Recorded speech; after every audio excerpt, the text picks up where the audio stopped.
Good morning, everyone. Welcome to this Sunday service. Let us begin with a prayer. This prayer is from Shankaracharya's famous composition, Devi Aparada Kshamapana Stotram. Some of you are familiar with this one. Shankaracharya composed two similar hymns seeking forgiveness from the Divine Mother, Devi, and from Shiva for all our mistakes. This is from the hymn seeking forgiveness from Devi, the Divine Mother. Om namokshasya kanksha nacha vibhavavancha api hridi me namijnanapeksha shashimukhi sukhecha na punaha atastvam samyache janani jananam yatu mama vai मृडानि रुद्राणि Shiv Shiv भवानीति जपतः Om Shanti Shanti Shanti.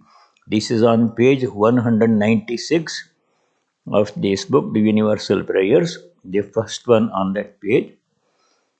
O Divine Mother, I have no desire for liberation, nor any hankering after wealth.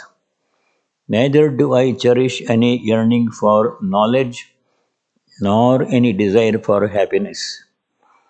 O Divine Mother, this much only I seek from you. May my life pass in reciting the divine names. Om, peace. May there be peace and joy in our hearts. Adhyatmika Shanti. May there be peace and harmony amongst all beings. Adi Bhautika Shanti. And may there be peace everywhere in nature. Adi Daivika Shanti. The only thing the devotee seeks from Divine Mother is to be able to spend all the time in reciting her name.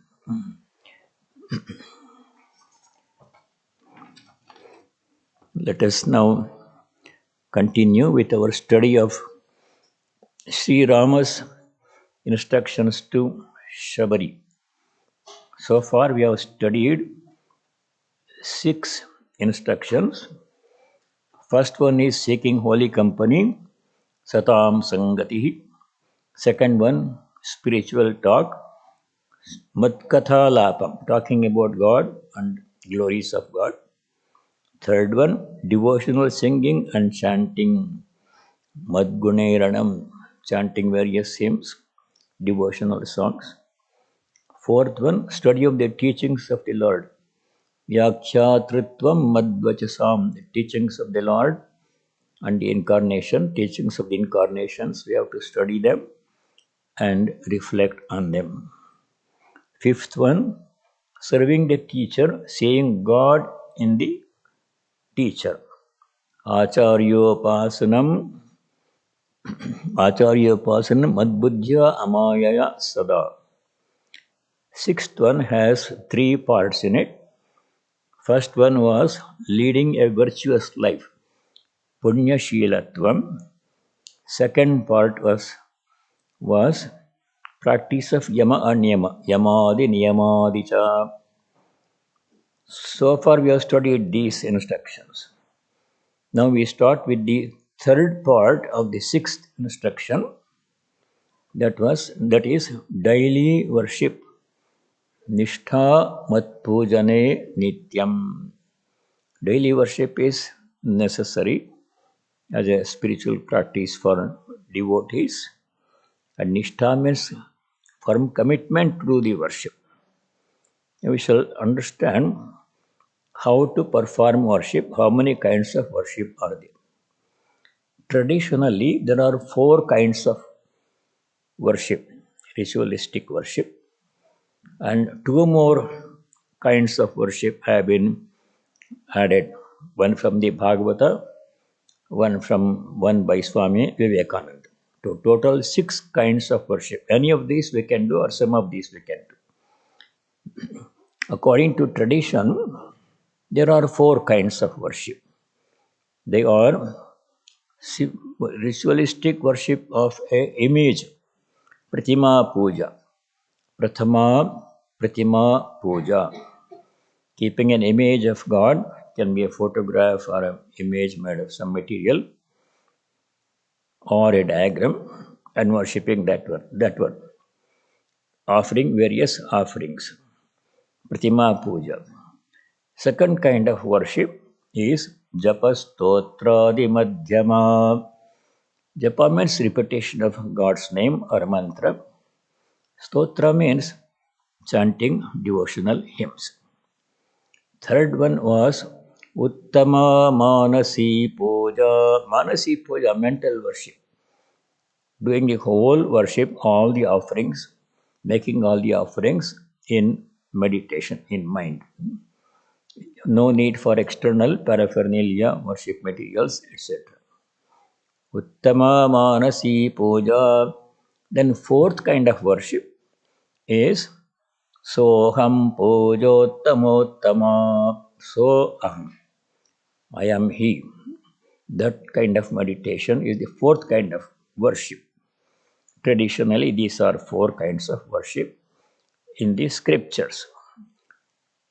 Now let us see Pratima Puja, ritualistic worship of God through a symbol, using a symbol, invoking divine presence in that symbol. The symbol can be a photograph, as we worship photographs of our deities here, Swamiji and Holy Mother, or it can be an image, as we have a marble image of Sri Ramakrishna, such as a statue or a painting, or it can be a symbol with no name, the Shivalingam, that also we worship. Or it can be a diagram, such as a Sri Chakra. A diagram is written, there the divine presence is invoked and that diagram is worshipped. And the image can be a human-like incarnation, image of a human incarnation, like Sri Ramakrishna, closest to us. We can relate to other human beings. Or the image can be a Shivalingala Salagrama, no name and form. Or the image can be a hybrid, like Narasimha Avatara in the Bhagavata, Prahlada, in the Prahlada Charitam of Bhagavata, man lion image. Narasimha, it can be Ganesha. It is set as a face of an elephant, rest of the body, human body, or Hanuman. These are all different kinds of images we can worship. You can also worship a holy book. The Sikh people, they worship Guru Granth Sahib, their holy scripture. That is the image that they worship in the Gurudwaras. Like that. And the image can be made of any kind of material, gold, silver, clay, granite image, marble. Different kinds of images can be made, and these can be worshipped. So the divine presence is invoked in the image or in the diagram or in the book. And all the offerings are made with devotion. That is Pratima Puja. Second one, the second kind of worship is Japastotradi Madhyama. Before you go to that, let us note one more point in the ritualistic worship of images. In the second meeting of M. Mahendranath Gupta, author of the Gospel of Sri Ramakrishna, with Sri Ramakrishna, this conversation happened. Sri Ramakrishna asked M, do you believe in God with form or without form? After some thinking, M says, I believe with God in form, without form. I believe in God without form. He came from the Brahma Samaj background. Sri Ramakrishna said, that is okay. But you should not think that that is the only truth. God is both with form and without form. And then Sri Ramakrishna talked about image worship.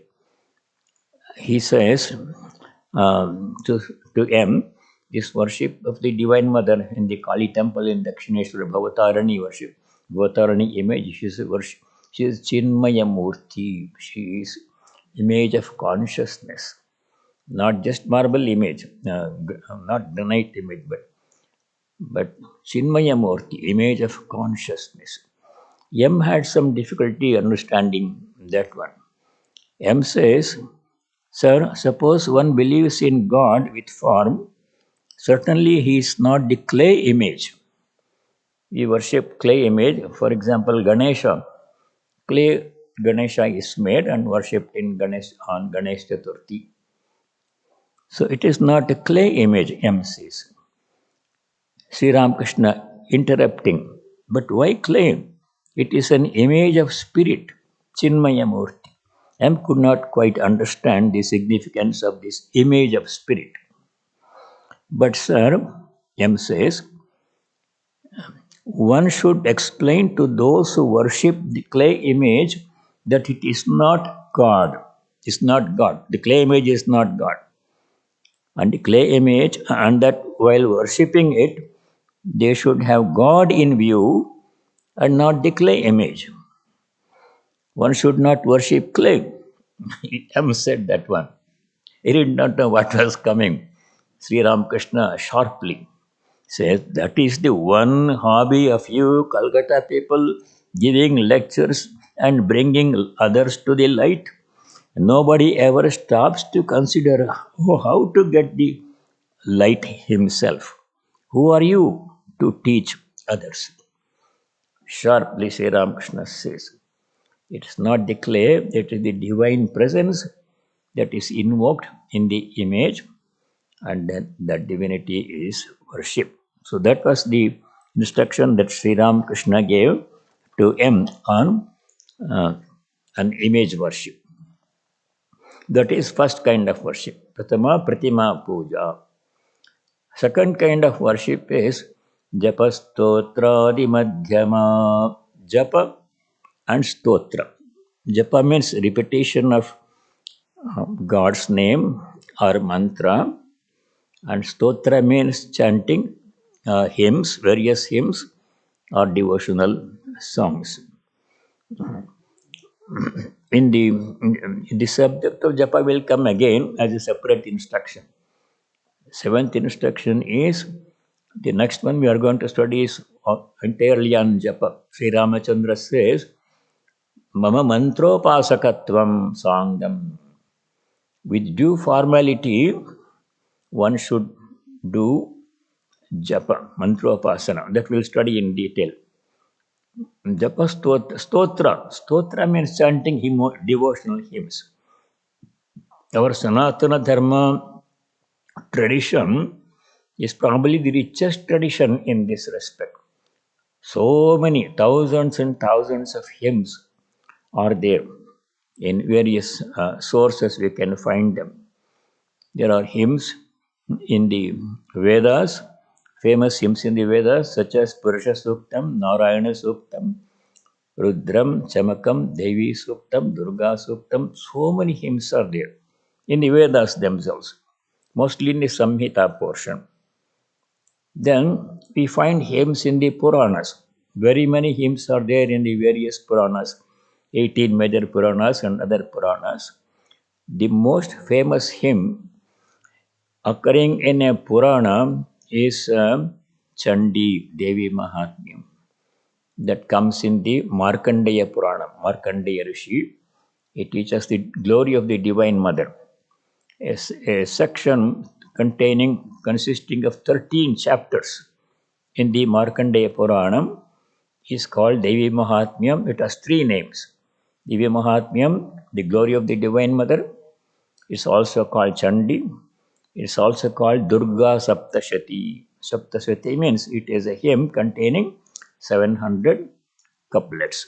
That is an example of hymn occurring in the Puranas. There are other hymns occurring in the Puranas. Lilita Sahasranama, Lilita Trishati, that comes in the Brahmanda Purana. In the Brahmanda Purana, one of the 18 major Puranas, there is a separate section called Lalita Upakhyanam, where the glory of the Divine Mother Lalita is described. There, these two famous hymns occur. And also, in the Bhagavata Purana, there is a short but famous hymn. There was a elephant king, Gajendra. That elephant king, very powerful, was caught by a crocodile. And the crocodile was dragging the elephant into the water. The elephant would die. So the Gajendra, that elephant, was a great devotee of Vishnu. So he prays to Vishnu, seeking relief from this problem, his imminent death. So Vishnu appears and blesses the Gajendra. That hymn that Gajendra sang, composed and sang in praise of Vishnu, is a very famous hymn. It's called Gajendra Moksha, Gajendra Stotra. Then that is in the Bhagavata Purana. In the one of the most famous hymns occurring in another Purana, those are Puranic hymns. The epics Mahabharata and Ramayana, they also contain hymns. The most famous hymn occurring in the Mahabharata, the greatest of all epics, is called Panchama Veda, the fifth Veda, very important. It is said that if something is not in the Mahabharata, it is not anywhere else. In that Mahabharata, this famous hymn Vishnu Sahasranama occurs.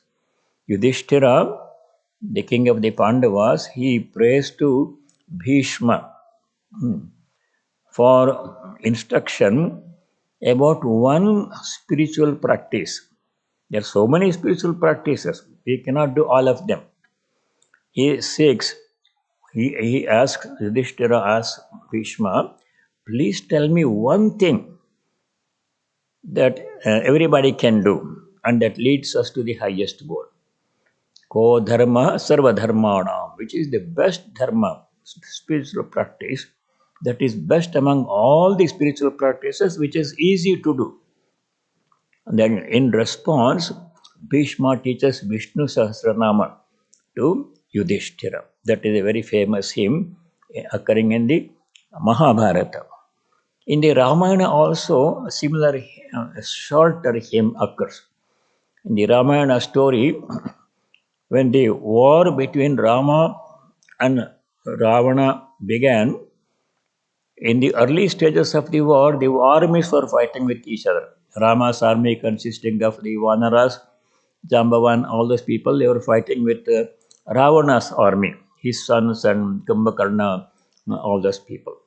Finally, Rama and Ravana, they came face to face. When Rama saw Ravana with 10 heads and 20 arms and so many weapons and everything, even Sri Rama also became a diffident for a short time. Just somewhat like what happened to Arjuna in the Mahabharata war, Rama himself lost confidence. How am I going to kill this great demon, so powerful? Then Agastya Rishi, a famous Rishi, he was watching this Rama Ravana Yuddha, the war battle between Rama and Ravana. He was watching. The gods were also watching from the heaven, the fight between Rama and Ravana. And Agastya noticed immediately something. Rama needs confidence. He has lost his confidence. So Agastya says to Rama, "O Rama, don't worry. I will teach you a hymn, a short hymn. Only 32 couplets are there. That hymn is addressed to the divinity in the sun, Surya Deva. Surya is the giver of all energy. All energy we have on this planet comes from Surya. You pray to this, you chant this hymn 3 times that I am going to teach, and you will get your confidence back, and in a moment you will kill Ravana." Agastya teaches. That short hymn is called Aditya Hridayam, occurs in the Yuddha Kanda of Ramayana. Very easy to chant. So, epics like Ramayana, Mahabharata, they also have hymns. Japa Stotra, we are discussing Stotra, various hymns, the sources where we can find the hymns, innumerable hymns. And then there is another class of hymns composed by various sages and devotees in various languages. In almost all Indian languages, there are hymns composed by various sages and rishis and teachers, and they are in different languages. We can study, we can chant any of those hymns in any language with which we are familiar. No, one need not have to chant hymns only in Sanskrit. The most famous hymn that is popular almost throughout India, composed by a saint, is Hanuman Chalisa, composed by famous saint Tulsidas, addressed to Rama, Hanuman Chalisa, and other hymns.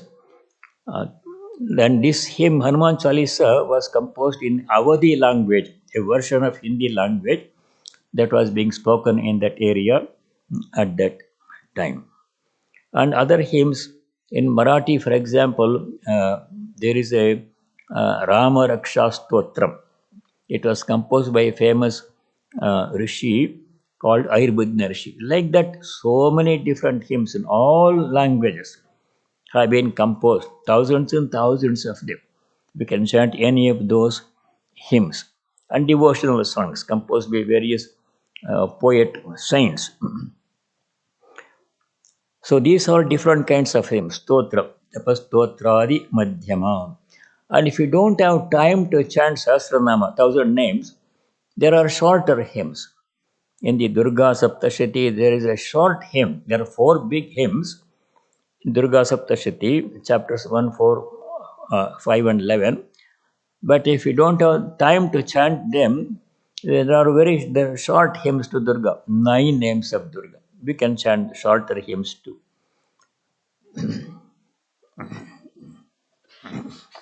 Now, Japastotradi Madhyama.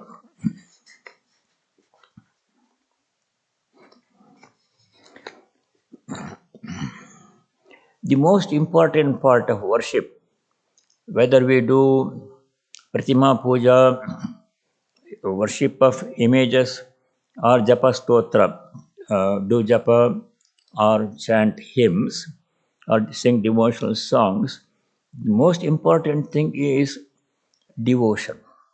This Sri Krishna says in the Bhagavad Gita, chapter 9, he says, the one most important thing that God looks for in our spiritual practice is devotion in our hearts.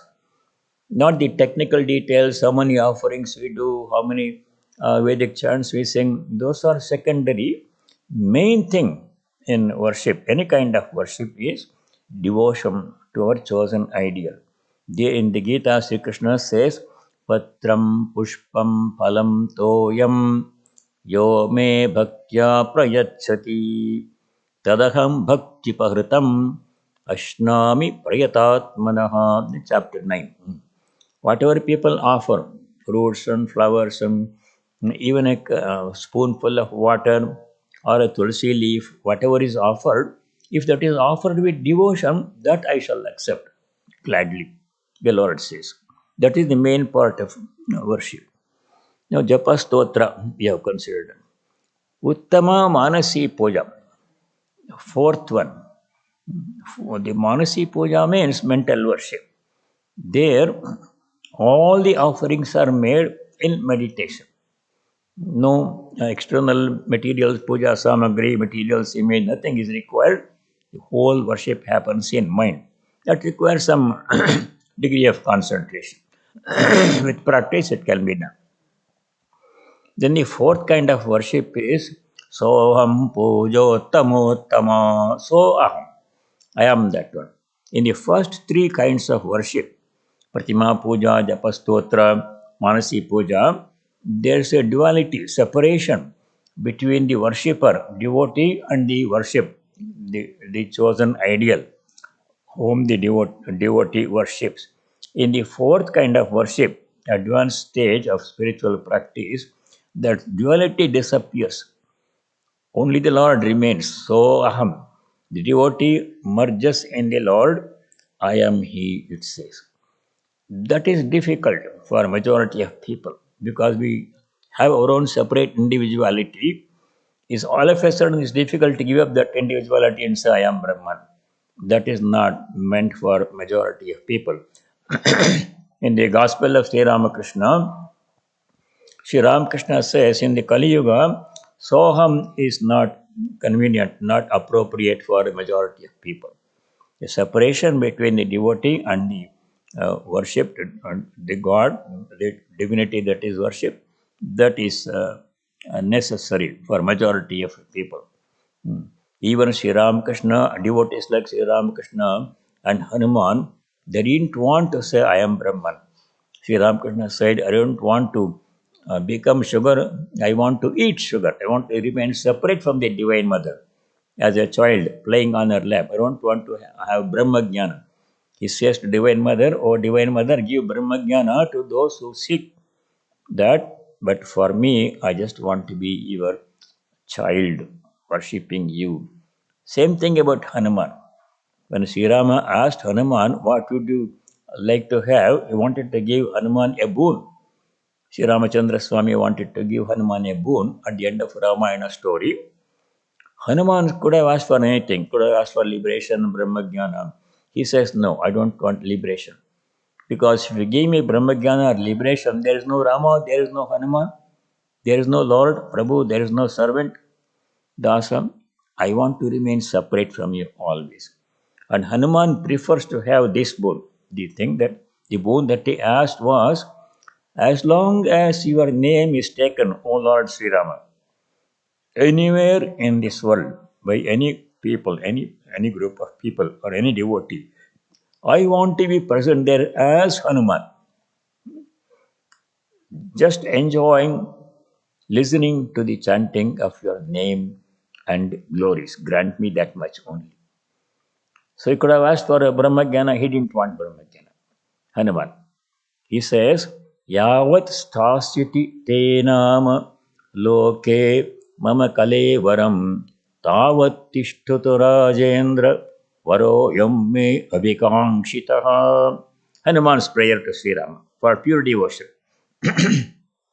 As long as your name is taken in this world, so long may I body remain, Kalevaram. As Hanuman, I want to remain. as your devotee, as your servant, dasa, listening to the chanting of your names and glories by your devotees. So that separation is, for majority people, it necessary. I am worshipping God, my chosen ideal. I am a devotee, I am a dasa, I am a servant, I am a child. That attitude is recommended in worship. So four kinds of worship we have seen. Pratima Puja, image worship, Japastotra, Manasi Puja, Soham Puja. Now, two more kinds of worship are there. Worship of God in man. Swamiji made it very popular. It was already in the Bhagavata Mahapurana. In the Bhagavata Mahapuranam, there is a segment where Kapila, the sage Kapila, gives instruction on worship, different kinds of worship. There he extols this kind of worship, worshipping God, God's presence in human beings, neglecting human beings who need service, who need help, and worshipping images in the temple and ill-treating people in one's own life, that is not devotion at all. Kapila says. So I just read two hymns, two stanzas from that section of Bhagavata. He says, Kapila says, a man should, however, worship me in images side by side with discharging his duties. One should not neglect one's duties because one is worshipping God. Side by side with discharging his duties, which include the love of all beings. One of the duties that we have as human beings is to love all other beings, seeing God's presence in them, which include the love of all beings until he actually realizes my presence in himself and in all beings. Practicing the presence of God in all beings, human beings, animals, and plants, and inanimate objects too, is present in everything. That is the instruction Kapila gives. And then he gives more details of how to worship God in man. He says, so overcoming the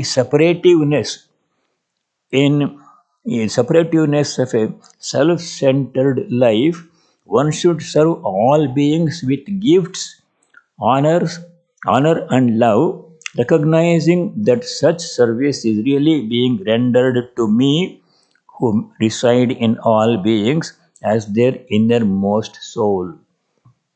The Lord is saying, I am present in all the beings, worshipping all the beings, serving them in any way that is appropriate. Worship means not necessarily ritualistic worship. When we render any kind of service to any human being or any other being, animals or plant, we are really worshipping God because God is present in all those things.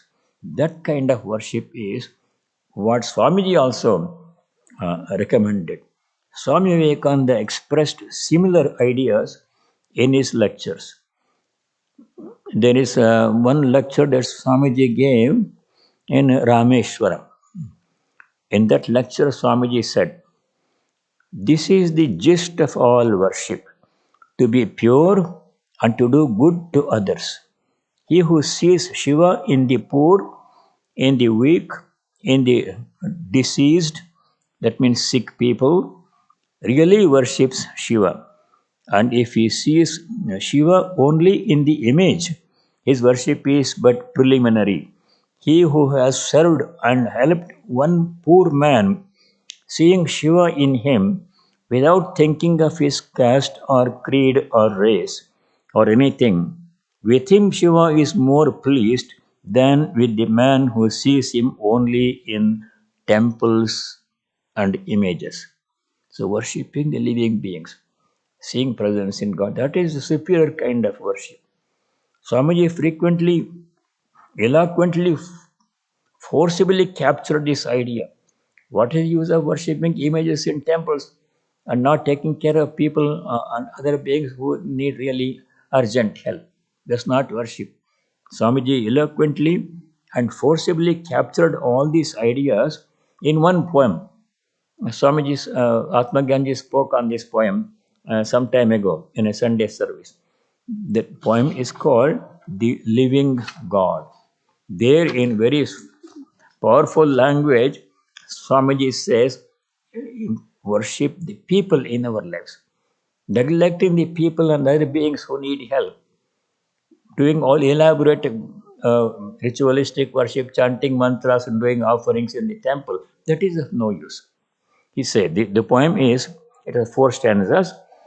He who is in you and outside you, who works through all hands, who walks on all feet, whose body are all ye, him worship and break all other idols. It may sound a little bit very harsh, but that's what he really meant. Instead of worshipping images, or in addition to worshipping images, we should serve the people who are in need of service. He who is at once the high and low, the sinner and the saint, both God and worm, him worship, visible, knowable, and omnipresent, real omnipresent, break all other idols, in whom is neither past life nor future birth nor death, in whom we always have been and always shall be one, him worship, break all other idols. Ye fools, who neglect the living God and his infinite reflections with which the world is full, while you run after imaginary shadows that lead alone to fights and quarrels, him worship, the only visible, break all other idols. Five kinds of worship you have seen so far. Pratima Puja, image worship, Japastotra, Manasi Puja, Soham Puja, serving all other beings, worshipping all the presence of God in all other beings. Sixth kind of worship is also there, which also is in the Bhagavad Gita, and Swamiji also emphasized this one. That is, all work is to be done as worship. Everything that we do, without any exception. Exception is immoral, illegal work we should not do. Nishiddha karma we should not do, and call it worship. That don't work. Accepting Nishiddha karma, prohibited actions, immoral, illegal actions, any other action that we do should be done as worship and is worship. That is in the emphasis in the Bhagavad Gita. In the Gita, Bhagavan Sri Krishna says, whatever you do, offer it to me. Do it as an offering, do it as worship of me. This instruction he gives in several places in the Bhagavad Gita, notably in three places. In chapter 3, verse number 30, 330 in the Gita, Bhagavan Sri Krishna gives five instructions on how to do all our work. The gist of Karma Yoga is there in one shloka. The first instruction is Mai Sarvani Karmani Sanyasya, dedicating all actions that you do to me. Everything that we do is to be dedicated to God as our offering. Why we should dedicate? Does God need our work? No. He does not need anything, not to fulfill God's need that we have to offer our work. He is the Lord of the universe. What does he need?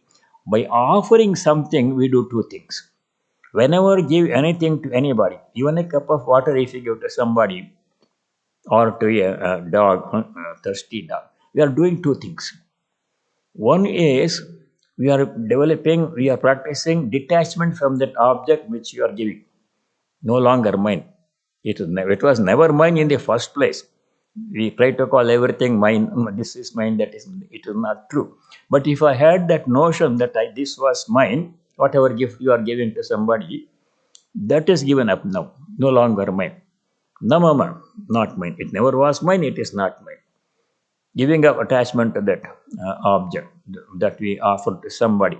One purpose of giving something is to become free from attachment. Second reason why we should offer something to somebody is to express our love. When somebody comes to your house, I've given this example many times. We offer a cup of tea. Then why do you offer a cup of tea? Not necessarily to fulfill that person's need. That person can have any number of cups of teas he or she wants in their own home. But they have chosen to come to our place. We are very happy. They could have gone someplace else. They came to our house, showing us their love. And to express my love and gratitude for that person coming to my home, I'm offering a symbolically a token of my love, a cup of tea or something. So, giving means expressing love and developing detachment. These two reasons we have to keep in mind, not to fulfill the need of God or any other visitor. So, Sri Krishna says, whatever work you do, offer it to me. That means we become free from attachment to that work. Once it is offered to God, it's no longer mine. Whatever happens, I'm not concerned about that. It is given away. Detachment from work and the fruits of work. Karma, karma, phala. That's why we have to offer all actions to Bhagwan, our chosen ideal. Yat karoshi yadashnasi jajjohoshi dadas 927. Chapter 9, verse 27. There he says, whatever you do, tat kurusha madarpanam, do it as an offering to me. Same reason. Then how to offer? Not in a physical sense. We cannot go to God and say, I'm doing this work, please accept this. That is not possible. How chetasa? Mentally. Chapter 18, verse 57.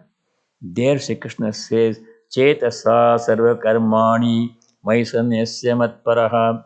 Mentally dedicating all our actions to God. I am doing this thing, please accept it as my humble offering. Work, Sri Ramakrishna said, work done as worship purifies the mind and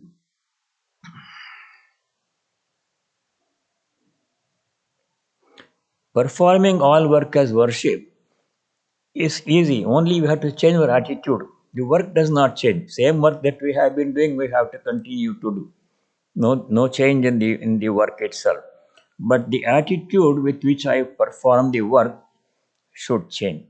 I am doing this work, I must get the benefit. That attitude should not be there. It's very wrong. Ahankara vimodhatma karta aham iti manyate. 327 in the Gita, Sri Krishna says. If anybody thinks I am doing this work, that means that person does not know what he or she is talking about. He is ahankara vimodhatma. He is an egotistic and a foolish person. Sri Krishna sometimes uses strong language sometimes. That should not be done. I am not the doer. The Lord is the doer. That's a higher state of awareness. It's not easy for us to practice because we have strong notion of being the doer. Kartrutva is there. Let it be there. Let the I be there. Yeah, I am doing the work. Let it be there for some time. It's not harm. But I am doing it as an offering, as worship. Then that I is modified, becomes paka, ripe ego. I cannot be given up completely so easily. Let it be there. Let the I be there. I'm the doer, all right, but I am doing it as an offering, as worship, out of love to my chosen ideal. That kind of work that we do, any work, it doesn't have we don't have to change our work. That is the highest kind of worship. Because we're always doing something always. Nobody is inactive even for a short moment of time. We are all active. If not doing nothing, we are at least blinking, we are breathing, we are walking, we are holding things, we are eating. Especially eating, Sri Krishna mentions in 927. Since we are doing some work, if nothing, we are sleeping. That is also worship. Shankara says, Nidra Samadhi Sthitihi. Anything that we are doing is to be done as worship, as offering. If you practice that one, our whole life becomes one unbroken stream of worship. When we are not worshipping, we're always doing something, we're always worshipping. But that attitude has to be developed. This is worship of God. When you do something as worship of God, you have to do it with great love, with devotion, with joy and gratitude. Four things you have to keep in mind when you do any work as worship. With great love, prem se, not grudgingly, oh, I have to do this one, not like that. With great love, we should welcome the opportunity to work. Because, as I have said before, work is a privilege, work is a gift. The ability to do work and the opportunity to do work both are very special gifts. We don't recognize it, we take it for granted.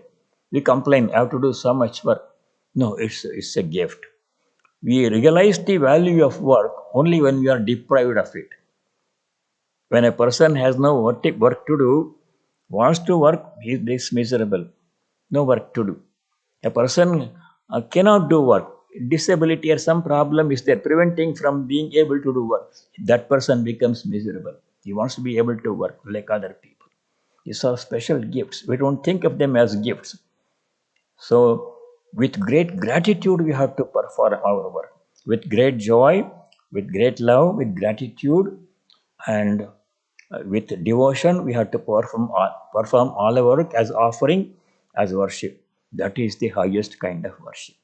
Anybody can do it because everybody is doing some work sometime at all the time.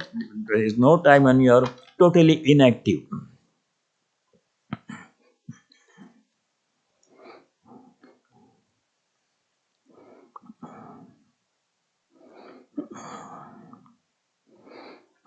Even ordinary chores such as vacuuming the floor, cooking, cleaning, taking care of children, doing laundry, all these things are worship of God. If you cook something, who eats it? Whoever eats. If nobody eats, at least I am eating. For my own self, I am cooking. Who is eating? The Vaishwana, the God in me. Whatever food I take or anybody takes reaches the Lord. He is present in the bodies of all the living beings as Vaishwanara. This we study from in the 15th chapter of the Gita. There Bhagavan Sri Krishna says, Aham Vaishwanaro Bhutva Praninam Dehamashritaha Pranapana Samayuktaha Pachamyannam Chaturvidam as Vaishwanara, digestive power. The Lord says, I am present in the bodies of all the beings. Praninam Deha Mastritam. Not only human beings, animals and plants too is present, digesting the food that they take in. So anything that we eat goes to Him. It's just like yajna. Eating is yajna. In ordinary homa, we set up a fire, invoke divine presence in the fire, and chant hymns and do offerings, various offerings. Exactly same thing happens when we eat something or drink something. Vaishwandara is already there, set up. He is present there all the time, 24 hours. He receives the food we take in and he digests it for us in association with all the five pranas. It's doing his work. He's doing his work all the time, non-stop, because we always eat something at various times. So that is eating is worship. Yadashnasi, Sri Krishna says in 927, whatever you eat, do it as an offering to me. Eating is yajna. That's why we chant Brahmarupananda Brahma Havihi, thinking of eating as yajna before we eat anything. Any kind of work does not have to be glamorous work. Even ordinary chores should be done as worship. That is how we practice presence of God. You can read in Brother Lawrence's life. He was a veteran who had injured, could not stand. One of his legs was injured. He was assigned a duty in the monastery in the kitchen to do cooking. Those days in the 17th century, there was no modern facility, no electricity, no water, no water tap. Now we turn down the water anytime, 24 hours. We get hot water in our kitchen. That was not there those days. Everything had to be done manually. He was doing that, but with great joy. He was so happy doing the work of cooking and serving other monks in the monastery. So much joy he would experience in doing the work. Work is worship. He would be so joyful, so grateful that in the middle of cooking, he would prostrate on the floor to God. Oh, thank you for giving. This is my worship. So much joy he used to derive from work. Routine work, cooking, not nothing glamorous or anything. And as if that was not enough, as time came when he could not stand for long periods of time in the kitchen, so they transferred Brother Lawrence to the monastery shoe repair shop, where all the other monks whose shoes needed repair, they would throw their shoes and he had to repair them. With great joy, he did that one. How that can be worship of God? Repairing somebody else's shoes? Can it be worship? Absolutely. Because who wears the shoes he mends, he repairs? Other monks. Who are they? God is present in them. Whoever eats the food you cook, whoever wears the shoes you repair, the Lord Himself eats the food, Lord Himself wears the shoes. Sarvatah Pani Padam, that we studied in the 13th chapter of Gita, 13:30. All hands are God's hands, all feet are God's feet. With that attitude, Brother Lawrence did all his work, nothing glamorous, with great joy, gratitude. That was practicing the presence of God. That's what we study in this one. Doing in the Gita, doing all work as worship, offering everything that we do to the Lord as our humble offering. That is real kind of worship. Anybody can do that. Everybody what does some work all the time. Every breath we take is worship. Every word I say is worship. Every step I take is worship. When am I not worshiping? That's the highest kind of worship. Doing all work as worship. In the Bhagavata, there is a very nice verse where the sage says that whatever work you do, offer it to the Lord as my humble offering. Sometimes we chant it during the puja also. Kayena vacha manasendriyaiva buddhyatmana va prakrite swabhavat karomi yadyat sakalam parasmai narayanaayeti samarpayami. Whatever I do with my sense organs, with my mind, with my speech, Kayana Manasa Vacha, any work that I am doing, except of course Nishedha Karma that we remember in the beginning, I am offering it to the Lord. Narayanaya iti samarpayami. I am offering to Narayana, Supreme Lord. That is spirit in which we have to do all our work. That is the highest kind of worship. 6 kinds of worship we have seen. And to conclude this topic, doing all work as worship, there is a famous verse composed by Shankaracharya, Shivamanasa Puja, I think. From that one stanza says this one. There Shankara says, Atma tvam girijamati sahachara prana shariram graham puja te vishayopabhoga rachana nidra samadhisthitihi sanchara padayo pradakshina vidhi स्तोत्राणि सर्वा गिरो यद्यत् कर्म करोमि तत्तदखिलं Shambho तवाराधनम्. Shankara says in that very beautiful hymn, beautiful poetry also, sublime thought and beautiful poetry. Here it says, addressing the Lord, the devotee says, Atma Tvam, O Lord, you are myself. In the Gita, Sri Krishna says, I am present in all as the self. Amatma Gudakesha Sarva Bhota Shayastita. So you are my self. The Lord is our self. Atma Tvam Girija Matihi. Girija is the Divine Mother Parvati. She is my intellect. Sahachara Prana. The 5 pranas which enable all actions to happen in our bodies, they are my companions. Sahachara. They are always there until last moment. When they leave, the drama ends. From birth or probably before birth until death, every moment they are my constant companions, the 5 pranas. Sachara, prana, shariram, graham. This body is the abode of the divine. This body that is given to us is a very precious gift. It is the Lord is present here. Sri Ramakrishna said, the devotee's heart is God's drawing room. He is present in all the beings. Gita says it many places. Puja te vishayopabogarachana. Whatever action I do with sense organ, sense objects, that is all te puja, your worship. Nidra samadhi sthitihi. When I sleep, even that is also kind of worship. I'm going to samadhi, shutting out the mind and enjoying rest. That is nidra samadhi sthitihi sanchara padayo pradakshina vidihi. When I go from one place to another, sanchara padayoho, with my feet when I walk, pradakshina vidhi, it is circumambulation.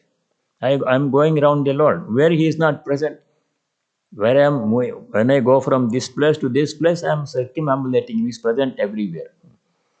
Sanchara padayo pradakshana vidhi stotrani sarva giro. All speech I do, every word I say, stotrani, they are your hymns.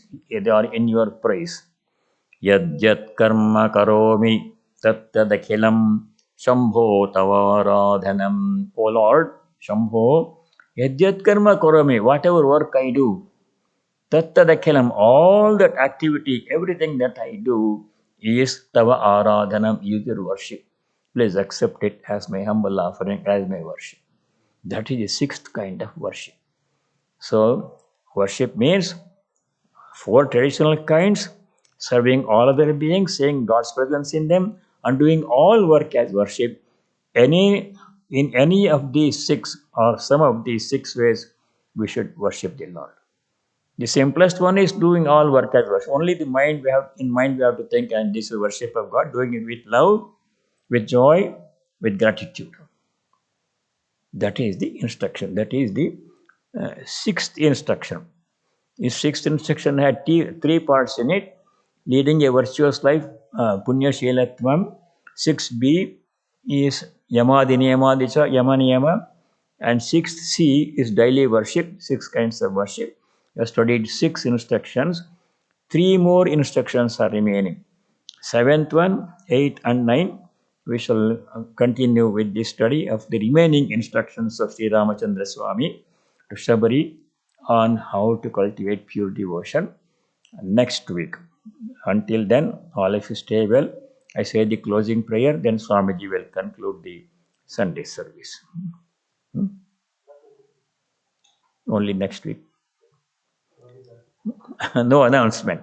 Next week, same topic will continue, same speaker, same audience, and we shall look forward to that one. Now I shall say the closing prayer. Om Sarve Bhavantu Sukhinah Sarve Santu Niramayah Sarve Bhadrani Pashyantu Ma Kaschid Dukkha Bhag Bhavet. Om Shanti Shanti Shanti. Om, may all be happy, may all be free from diseases and other problems, may all understand and practice what is noble and auspicious, may no one be subject to misery. Om peace, may there be peace and joy in our hearts, Adhyatmika Shanti. May there be peace and harmony amongst all beings, Adi Bhautika Shanti. And may there be peace everywhere in nature, Adi Daivika Shanti. Harihi Om Tat Sat Sarvam Sri Ramakrishna Arpanamastu. Thank you all. All of you stay well.